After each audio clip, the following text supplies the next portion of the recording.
जी अब रिकॉर्डिंग भी लग गई है, ठीक है। ठीक है सर।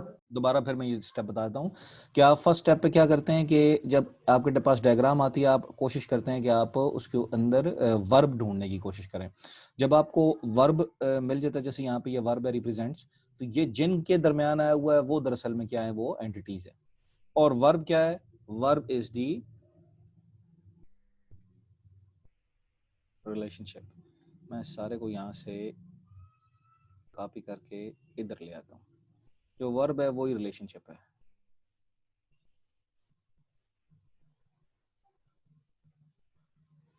वर्ब जो दरअसल में क्या है, वो रिलेशनशिप है।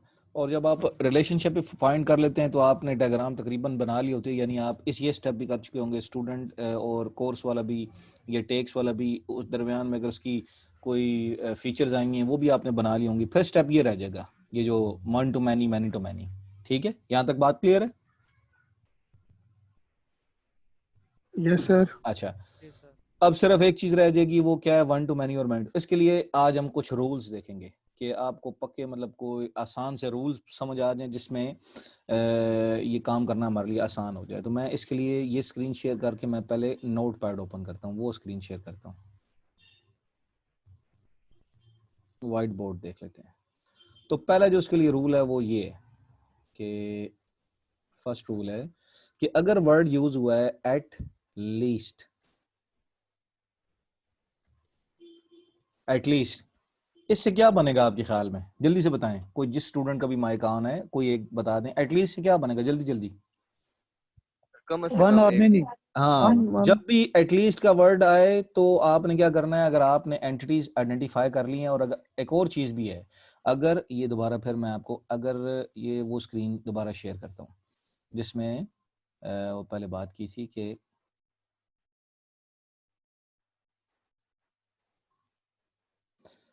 अगर एंटिटीज ढूंढने में मसला है तो फिर क्या करें। अगर एंटिटी सही तरह ढूंढ नहीं रहे तो उस दिन जो हमने एग्जांपल की थी ना कि टेबल बना के ढूंढें, बात समझ आई ना? वो जो टेबल वाली बात की थी मैंने कि आप क्या करते हैं, अगर यस सर, आपको अलग अलग प्रॉब्लम आई टेबल है ना, बना लेना। तो आप कोशिश करें कि एक टेबल बनाएं, और उस टेबल के अंदर आप उस टेबल को नाम दें एंटिटी का। तो उससे भी आपको बेहतर तौर पर क्लैरिटी मिल जाएगी। कल वाले लेक्चर में बात की कि अगर हमें मसला आ रहा होता है तो हम क्या करते हैं, एंटिटीज, एक एंटिटी है उसका टेबल बनाते हैं, उसके अंदर हम कहते हैं ये इसके एट्रीब्यूट्स हैं, दूसरे टेबल बना लेते हैं उसके एट्रीब्यूट्स हैं, फिर हम कोशिश करते हैं कि इस टेबल की एक रो दूसरी टेबल की दूसरी रो के कितनी रोज के साथ जुड़ रही है, पहले वाली की एक रो दूसरी वाली टेबल की कितनी रोज के साथ जुड़ रही है। इससे भी हमें बड़ी आसानी हो जाती है और हमारा काम जो है वो जरा आसान हो जाता है समझना। और मैं नोट पैड व्हाइट बोर्ड पे दोबारा आता हूँ। व्हाइट बोर्ड नजर आ रहा है सबको?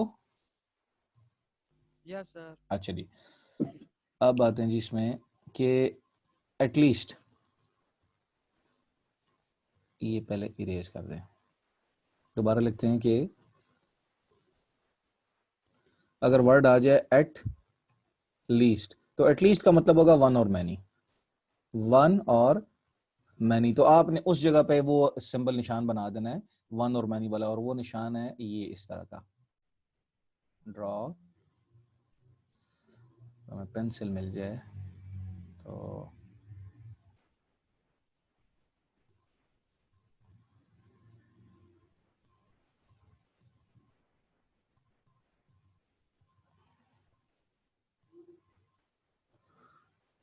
मैं पेंट ओपन करता हूँ, वो शेयर कर लेता हूँ।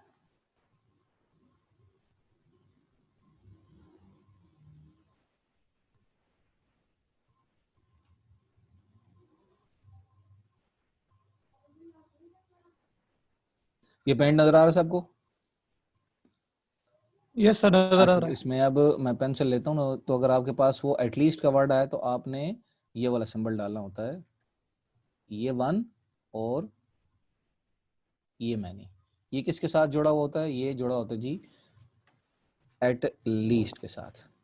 तो एटलीस्ट का मतलब है वन और मैनी। अब दूसरी बात पे आते हैं कि इसके बाद क्या, अगर एक दूसरा वर्ड आ, जैसे हम कहते हैं जी मे का वर्ड आ जाए, तो मे के वर्ड क्या मतलब होता है?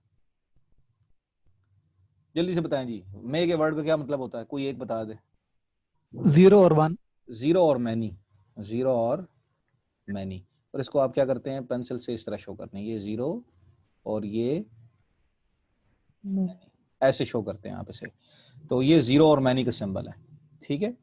और अगर ना एटलीस्ट आया हुआ है ना मे आया हुआ है, लेकिन कहीं जिक्र आ गया, मैनी का जिक्र आ गया, ठीक है, मैनी का वर्ड आ गया, जैसे यहाँ पे इस एग्जांपल में आया था जो ये दी हुई है।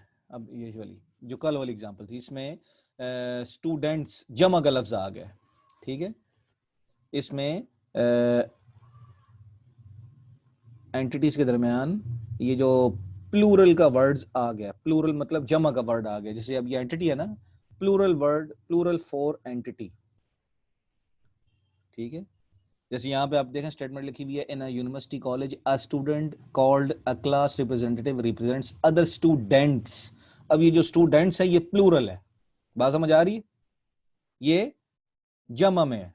तो जब प्लूरल का वर्ड आ जाए किसी एंटिटी के साथ, और वहां पे इसका मतलब है, ये प्लूरल का मतलब है मैनी वाली बात हो गई है। लेकिन इसके अलावा no other hint, no other hint, और कोई हिंट नहीं दिया हुआ, तो आपने सिंपल क्या करना है, उस जगह पे आपने लगा देना है, मैं पेंट ओपन कर लूं,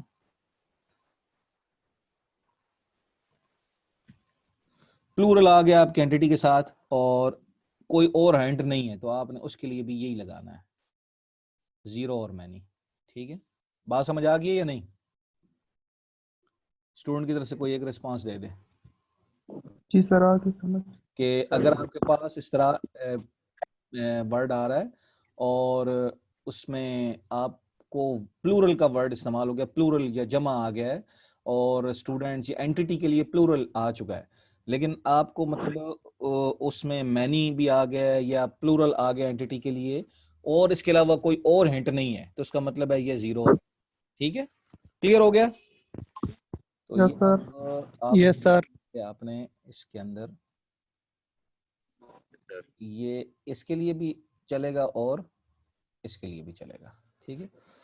अब हम आते हैं वापस अपनी बुक की तरफ और उसके अंदर मजीद चीजें देखते हैं जो हम देख रहे थे, उससे आगे चलते हैं। आज हम देखते हैं जी सब टाइप और सुपर टाइप। सब टाइप और सुपर टाइप क्लास में वैसे डिस्कस हो चुकी है, लेकिन दोबारा हम देख लेते हैं कि सब टाइप और सुपर टाइप एग्जांपल क्या होती है। सब टाइप और सुपर टाइप एंटिटी को ही कहते हैं, जैसे यहाँ एग्जांपल दी हुई है कस्टमर, ये नजर आ रही है सबको? Yes sir. यस अब इसमें कस्टमर है ना, तो कस्टमर वैसे तो खुद एक एंटिटी है, लेकिन आमतौर पर कस्टमर जो होते हैं वो एक इंडिविजुअल पर्सन भी हो सकता है, एक आम आदमी जो किसी शॉप पे आता है या किसी इदारे से कुछ चीज खरीदता है, और कस्टमर एक पूरी ऑर्गेनाइजेशन भी हो सकती है। मिसाल के तौर पर मिसाल देता हूँ, कोई ऐसी एग्जांपल आपके जहन में है जिसमें इस तरह की बात आती हो, खरीदार इस तरह तकसीम हो सकते हो, एक आम कस्टमर भी हो सकता है, कोई इदारा भी हो सकता है, जल्दी से सोचें।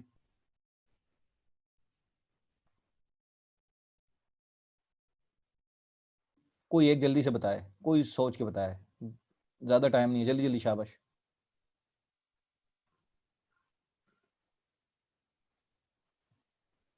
सोच रहे हैं या कनेक्ट नहीं हुए वे?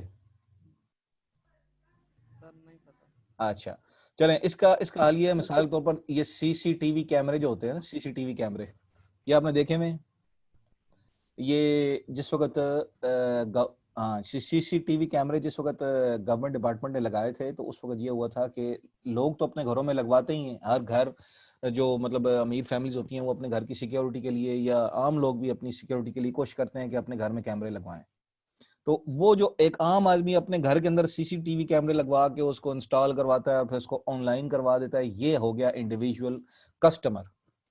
ठीक होगी बात? Yes sir. जी उसके सर। हाँ जी, उसके बाद एक इदारा ऐसा है जो कि पूरी ऑर्गेनाइजेशन है, मसलन government of Punjab, school education department. तो जब ये दहशतगर्दी के मामला शुरू हुए थे, तो स्कूल एजुकेशन डिपार्टमेंट ने as a department as a department क्या किया था कि ये इन सीसीटीवी कैमरे के जो बेचने वाली कंपनीज हैं उनसे आम लोग भी लेके जाते हैं, उनसे एक इदारा यानी गवर्नमेंट ऑफ पंजाब या स्कूल एजुकेशन डिपार्टमेंट, ये पूरा एक डिपार्टमेंट है, इस ऑर्गेनाइजेशन ने भी सीसीटीवी कैमरे लेके अपने तमाम स्कूलों के अंदर वो इंस्टॉल करवाए थे। फिर इस तरह सिटी स्कूल है, ये भी एक इदारा है, एजुकेटर्स है, ये भी एक इदारा है, बीकन हाउस है, ये भी एक इदारा है, ठीक है। इस तरह और ये एलाइड स्कूल वगैरह ये प्राइवेट इदारा, इन लोगों ने भी एज ए इदारा सीसीटीवी कैमरे लेके अपने पास इंस्टॉल करवाए थे। तो वो भी क्या है, कस्टमर है। तो सब टाइप और सुपर टाइप में दो किस्म के लोग आ सकते हैं, एक इंडिविजुअल, दूसरे ऑर्गेनाइजेशन। क्लियर है ये? जी सर। Yes sir. अच्छा जी, उसके बाद आते हैं जनरलाइजेशन और स्पेशलाइजेशन। ये तकरीबन वही बात है जो अभी ऊपर सब टाइप और सुपर टाइप वाली बात हुई है, उसी की एक अलग शक्ल है, तकरीबन वही बात है। जैसे यहाँ पे बात हुई है ना ह्यूमन की, तो यहाँ पे आमतौर पर ये जनरलाइजेशन कम आती है पेपर के अंदर, ये ज्यादा आती है, इसलिए इसको करने का फायदा कोई नहीं है। जनरलाइजेशन स्पेशलाइजेशन ये हम नहीं करेंगे। कस्टमर, सब टाइप, सुपर टाइप, यही चीज चल जाती है, और यही तकरीबन यही शक्ल नीचे जनरलाइजेशन और स्पेशलाइजेशन की है। तो इस में से हमने जो कर लिया वो हमारे लिए काफी है, ठीक है। अब यहाँ पे देख लें, कुछ एग्जांपल दी हुई है कि कम, ये एग्जांपल मैं जल्दी से आपको बता देता हूँ कि ये स्टेटमेंट पढ़ के, ये सुनाई दे रही है सबको? जी सर। अच्छा, अब इसमें लिखा हुआ है a company has a number of employees. अब यहाँ पे बात होगी, ये नंबर ऑफ एम्प्लॉइज वाली जो बात हुई है ना, ये दरअसल में क्या है, ये मैं इस पे आसानी की खातिर इसका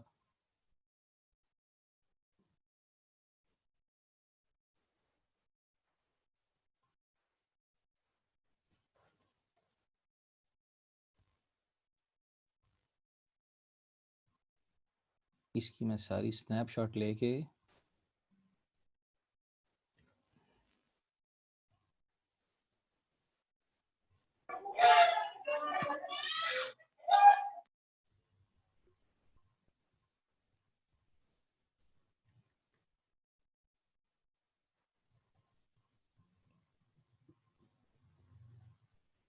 ये जिसने पीडीएफ बनाई है ना, उसने इसके अंदर एक बड़ी फनकारी की है, और फनकारी उसने ये की है कि इसने इस पीडीएफ के अंदर जो चेंजेस है ना वो डिसेबल कर दिए हैं। चेंजेस डिसेबल करने से आप उस चीज़ को छेड़ नहीं सकते। आप उसके अंदर कुछ चेंजेस अपनी मर्जी से करना चाहें, कोई राइट करना चाहें, वो अपनी मशहूरी के लिए उसने ऐसे किया है, मेरा नाम ही को गायब ना कर दे। तो कोई बात नहीं, हम उसका हल निकाल लिए। ये स्क्रीन शेयर कर रहा हूँ अब मैं पेंट की, नजर आ रही सबको? जी सर। हाँ, अब इसमें लिखा हुआ है जी कि a company has a number of employees. ये जो बात हुई है ना, number of employees, a number of employees, ये एम्प्लॉइज है तो मतलब आगे एंटिटी बनने वाली से आगे देखते हैं। ईच, अब ये जो नंबर एम्प्लॉइज है ये जमा हो गई, ये चीज क्या है, ये हमारे पास एम्प्लॉय बनेगी भी एंटिटी, और ये हमारे पास होगी जी प्लूरल, ठीक है। एम्प्लॉइज का वर्ड आपको कंफर्म होना चाहिए कि जब भी एम्प्लॉय का लफ्ज आएगा तो ये क्या होगा, ये एंटिटी बनेगा। उसके बाद आगे जी ईच एम्प्लॉय मे बी का मतलब फिर वो किस में आ रहा है जी, जीरो और मैनी वालों के लिए आ रहा है, ये साथ एंड भी लिखते जाते हैं। May be assigned to one और मोर प्रोजेक्ट्स, ये प्रोजेक्ट हमारे पास क्या बन जाएगा जी, ये हमारे पास बन जाएगा एंटिटी। तो अब ये जो दो एंटिटीज बन रही हैं, एक एम्प्लॉय और दूसरा प्रोजेक्ट, दरमियान में जो वो हमारे पास वर्ब आया है वो आया जी ये वाला असाइंड। असाइंड जो है या असाइन टू, ये हमारे पास वर्ब आ गया है। असाइंड लिखते हैं तो भी ठीक है, टू बेशक ना भी लिखें तो भी कोई मसला नहीं, जो लिखना चाहते हैं मर्जी से लिखते, टू नहीं भी लिखते तो भी कोई मसला नहीं, ये भी ठीक है। अब वन और मोर, ये तो साफ सुथरी बात है कि वन और मोर का मतलब है वन और मैनी, कि एक तरफ एम्प्लॉय बनाए, दूसरी तरफ प्रोजेक्ट बनाए, और पहली स्टेटमेंट लिखी हुई है ईच एम्प्लॉय, तो एम्प्लॉय से हम अगर उसकी तरफ चलें प्रोजेक्ट की तरफ, तो ईच एम्प्लॉय मे बी, जब मे बी का वर्ड इस्तेमाल होता है तो ये क्या आ जाता है जी, जीरो और मैनी, तो हमने यहाँ जीरो और मैनी लिख दिया। एम्प्लॉय से प्रोजेक्ट की तरफ चलें तो यहाँ पे लिखा हुआ ऊपर ईच एम्प्लॉय मे बी, तो मे बी का मतलब क्या है, जीरो और मैनी, हमने यहाँ जीरो और मैनी लिख दिया। यहाँ तक क्लियर है? Yes sir. Yes sir. इसमें कोई मसला तो नहीं? No sir. अच्छा जी, उसके बाद दोबारा प्रोजेक्ट से एम्प्लॉय की तरफ जाना है, तो उसमें लिखा हुआ जी a project must have at least, at least का वर्ड जब या जब मैंने कहा वन और मैनी, यहाँ पे हमने वन और मैनी लगा दिया, बस पूरी स्टेटमेंट पढ़ने की जरूरत भी नहीं है, यहाँ एटलीस्ट आ जाता है, उसका मतलब होता है वन और मैनी। क्लियर है? आगे चलते हैं। अब इसमें आते हैं जी दोबारा। जीरो और मैनी समझा दे। जी जी जीरो और मैनी समझा दे। यार, जीरो और मैंने मैनी समझा दे। जीरो और मैनी वाली बात की है कि मे बी का वर्ड आया ना, तो अभी हमने ये रूल पढ़े थे कि जब भी मे का वर्ड आता है तो उसका मतलब होता है जीरो और मैनी। ये अभी हमने आप शायद लेट आए हैं, ये अभी मैंने जिस वक्त लेक्चर पढ़ाया तो ये मैंने अभी रूल बताया भी था ये इसमें, कि जब आप स्टेटमेंट पढ़ रहे होते हैं तो स्टेटमेंट के अंदर 2-3 किस्म की चीज़ें आती हैं, उनको आपने नोट करना होता है कि जब भी अभी ये जिन लोगों ने ये लेक्चर अभी लेट कमर्स हैं शायद उनके लिए नई चीज़, तो मैंने बताया था मे का वर्ड आए तो जीरो और मैनी, एटलीस्ट का वर्ड आए तो वन और मैनी, और अगर प्लूरल आए और कोई चीज ना दी हुई हो तो भी जीरो और मैनी। तो यहाँ पे तो क्लियरली लिखा हुआ है जीरो में भी, तो इसका मतलब क्या है? जीरो और मैनी। तो यहाँ पे एम्प्लॉई से हम प्रोजेक्ट की तरफ जा रहे हैं, तो देख लें एम्प्लॉई से प्रोजेक्ट की तरफ, एम्प्लॉई से प्रोजेक्ट की तरफ, और इसमें लिखा हुआ मे भी, तो हमने यहाँ पे जीरो और मैनी लगा दिए। इसमें कोई मुश्किल वाली बात तो नहीं है। ठीक है सर। Yes, sir. अच्छा, आगे चलते हैं। Hospital patient has a patient history. Hospital patient has a patient history. Each patient has, अब यहाँ पे मतलब ये बताया कि हॉस्पिटल के अंदर जो है वो हर पेशेंट का रिकॉर्ड रखा जाता है, तो इसमें पेशेंट जो है वो क्या होगा, वो हमारे पास बन जाएगा जी एंटिटी बन जाएगा। अगली चीज देखते हैं, पेशेंट हिस्ट्री है तो इसके साथ रिलेशनशिप बनेगा, तो फिर हमें पेशेंट हिस्ट्री का है या रिकॉर्ड का है, बात एक ही है। इसने यहाँ रिकॉर्ड लिखा हुआ है, हम देखते हैं ईच पेशेंट हैज, यहाँ पे जो मतलब patient has a patient history और उसके बाद आगे रिलेशनशिप वाली बात शुरू हो गई, तो उसका मतलब क्या है कि यहीं से हमें एंटिटीज मिलेगी। ये बात समझ आ रही है?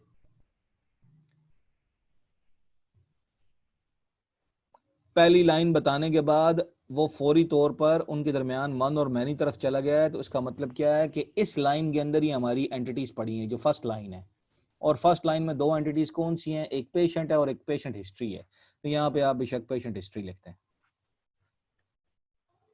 यहाँ पे आप रिकॉर्ड ना लिखे पेशेंट, वो जरा एक्सपर्ट है उसने रिकॉर्ड लिख दिया, आप पेशेंट हिस्ट्री लिखते हैं बस।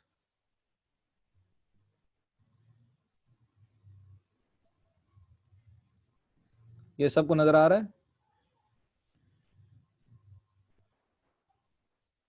Yes, sir. इसको मैं स्मॉल कर देता हूँ ताकि ये 11 तक चला जाए।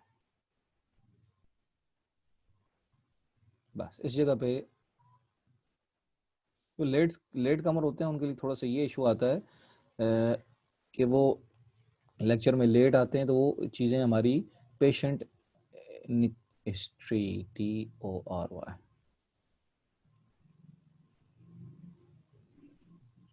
ये हमने यहाँ पे लिख दी पेशेंट हिस्ट्री।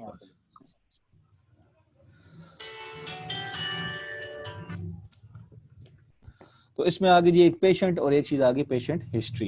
इसके बाद आगे जो बात हुई है वो बात हुई है इसकी कि ईच पेशेंट हैज वन और मोर हिस्ट्री रिकॉर्ड्स। तो पेशेंट से हिस्ट्री की तरफ चलें, पेशेंट से हिस्ट्री की तरफ। उसने कहा जी वन और मोर, वन और मैनी, सीधी सी बात है। फिर उसके बाद ये लाइन थोड़ी सी, मैं एक मिनट दोबारा बुक से कॉपी कर लूँ, ये थोड़ा सा वो हो गया है। अब दोबारा बुक वाली तरफ चले जाते हैं, इसमें मैंने लिखना ज़्यादा कर दिया है। अब इस तरफ आ जाते हैं, इसमें लिखा हुआ जी कि ईच पेशेंट, सबको नजर आ रहा है ये? Yes, sir. अच्छा जी, अब इसमें लिखा हुआ जी कि ईच पेशेंट हिस्ट्री रिकॉर्ड। अब हिस्ट्री रिकॉर्ड से हम इस तरफ जा रहे हैं, अब हम हिस्ट्री रिकॉर्ड यानी रिकॉर्ड से पेशेंट की तरफ जा रहे हैं। तो यहाँ लिखा हुआ है belongs to exactly one patient, exactly one, ये हम रूल्स में बेशक ऐड कर लें, जहां वर्ड आ जाए exactly one, only one, exactly one, ये किस लिए आता है? सिर्फ ओनली वन के लिए। ओनली वन का सिंबल ये वाला है, ये सबको नजर आ रहा होगा।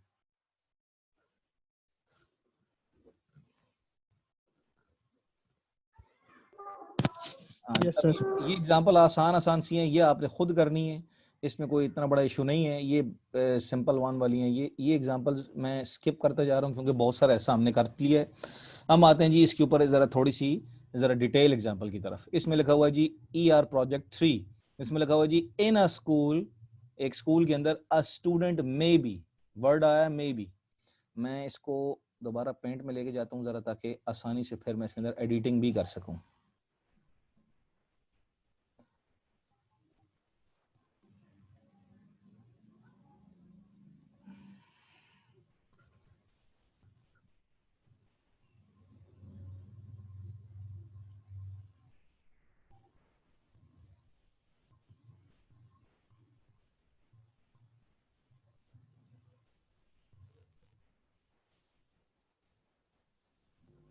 सर ये एग्जांपल हमारे पास बुक पर नहीं है। तो यहीं से देख लेना, यहीं से देख लेना ठीक है यार। सर। ठीक है, यहीं से देख लें। जब मैं आपके लिए ओपन कर रहा हूँ तो आप क्यों परेशान हो रहे हैं फिर?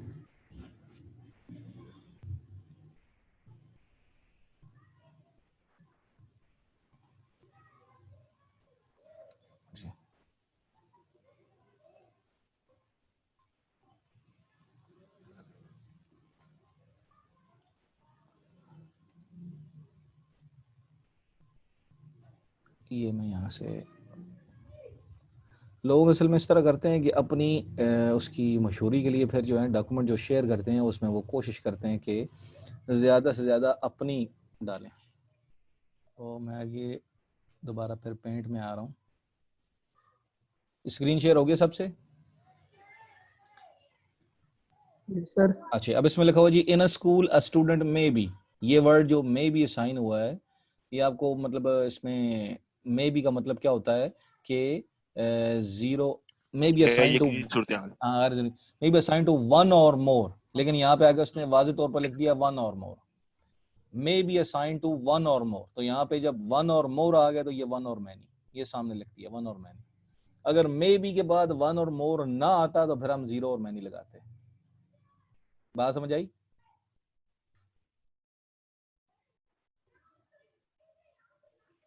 Yes sir. अगर मे भी आ जाए सिर्फ और वन और मोर ना आता तो फिर हम क्या लगाते हैं? जीरो और मैनी। लेकिन चूंकि उसने वाज़ेह तौर पर लिख दिया कि वन और मोर, तो हमने यहाँ पे वन और मोर लगाया है। मोर पोस्ट, जो एंटिटी एक बनी है, एक बन गई स्टूडेंट, दूसरी बन गई है जी पोस्ट।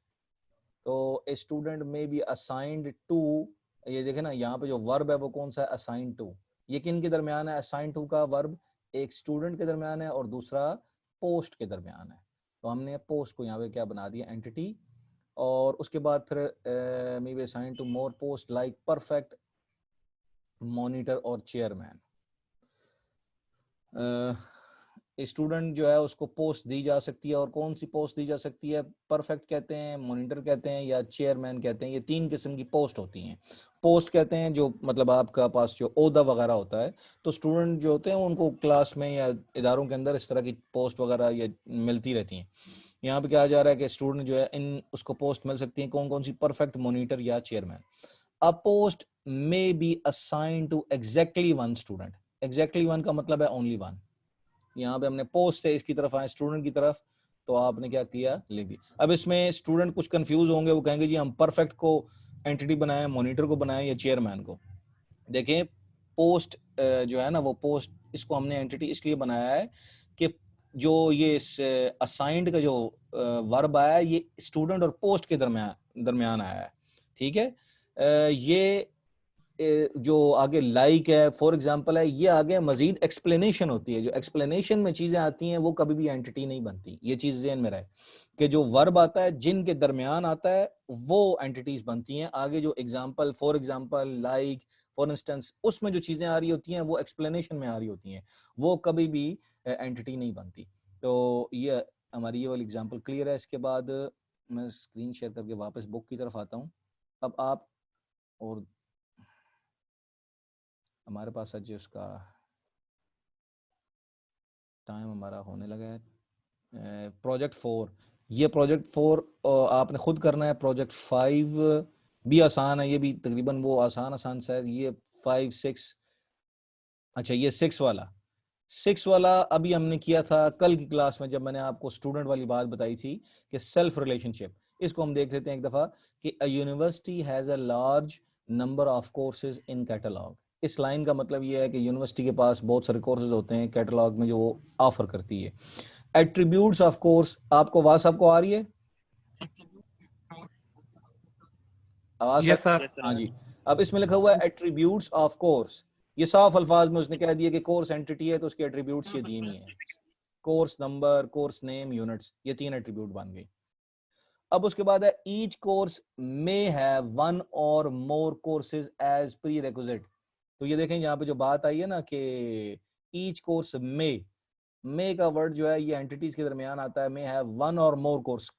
तो कोर्स का अपने साथ ही रिलेशनशिप है, कोर्स का अपने साथ, ये बात समझ आ रही है ना, ईच कोर्स, हर कोर्स। अब यहाँ पे ये वन और मैनी वाली बात हो रही है और उसमें कोई दूसरी बात नहीं हुई, कोर्स से हट के कोई दूसरी एंटिटी का नाम नहीं लिया बल्कि कोर्स ही को दोबारा इस्तेमाल किया है। तो कोर्स अपने साथ सेल्फ रिलेशनशिप बन जाएगा कोर्स, और ये क्या है जी, प्री रेक्विजिट, ये हमारे इधर आ जाएगा जी वर्ब आ जाएगा। तो each course may have one और मोर, तो वन और more courses as prerequisite or may have no pre requisite.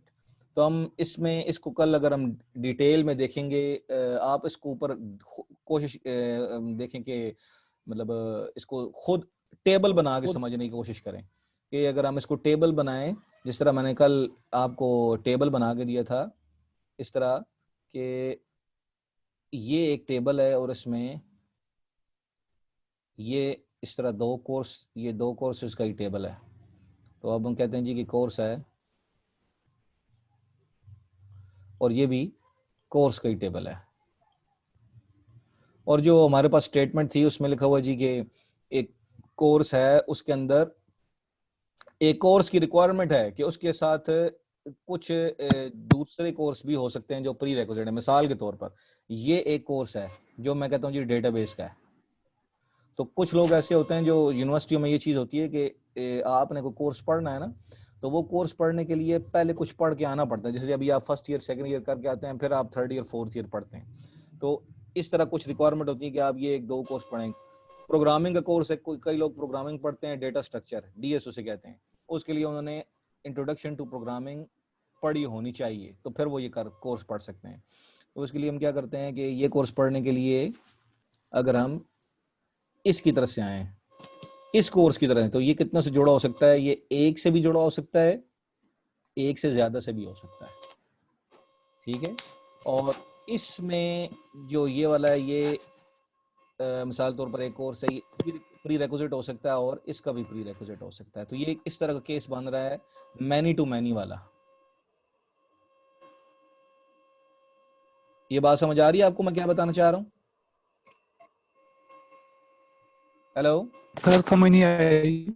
अच्छा, ये बताना मैं ये चाह रहा हूँ कि जो कोर्स है इसको मैंने दो टेबल इसलिए बनाया ताकि समझने में आसानी हो जाए, ठीक है।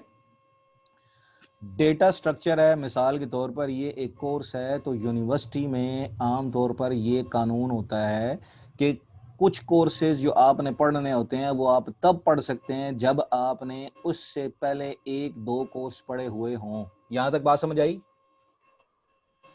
Yes sir.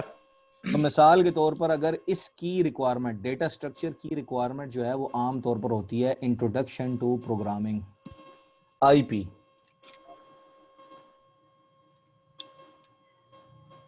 यहां तक भी बात क्लियर है?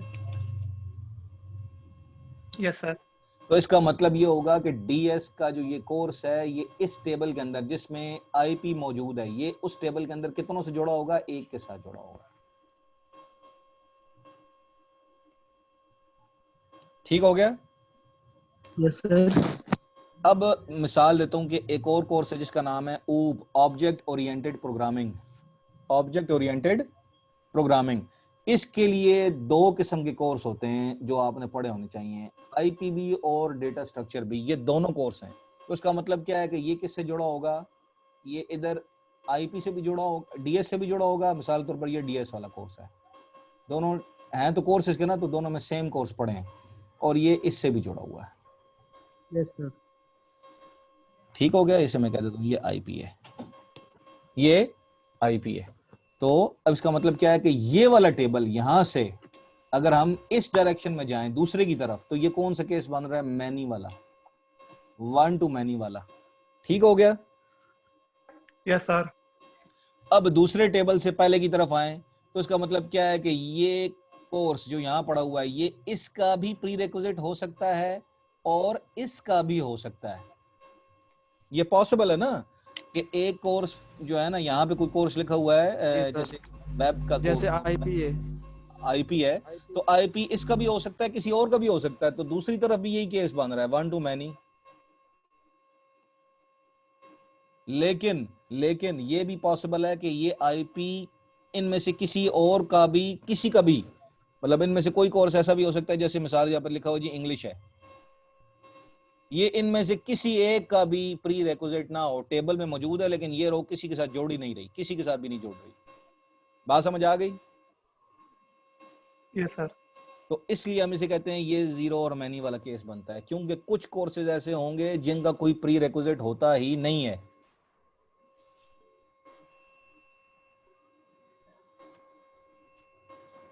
यहां पे भी इंग्लिश हो सकता है, इसका मतलब यह है कि फिर इंग्लिश इधर से भी नहीं जोड़ा हुआ, इंग्लिश इधर से भी नहीं जोड़ा हुआ, तो ये भी जीरो और मैनी हो गया। ज़हन में बात आई?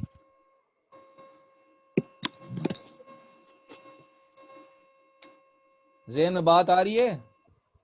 सर अगर दोनों तरफ नहीं होगा तो फिर भी मिसाल के जीरो में। कहने का मतलब ये है कि अभी तो मैंने ये बताई थी ना कि अगर ऐसा हो, मिसाल के तौर पर ऐसा भी हो सकता है कि इंग्लिश दोनों में मौजूद है, इंग्लिश किसी का प्री रिक्विजिट है भी नहीं और इंग्लिश के लिए कोई कोर्स पढ़ना भी नहीं पड़ता, इंग्लिश पढ़ने के लिए भी कोर्स कोई नहीं पढ़ना पड़ता। मिसाल यहाँ पे इंग्लिश है,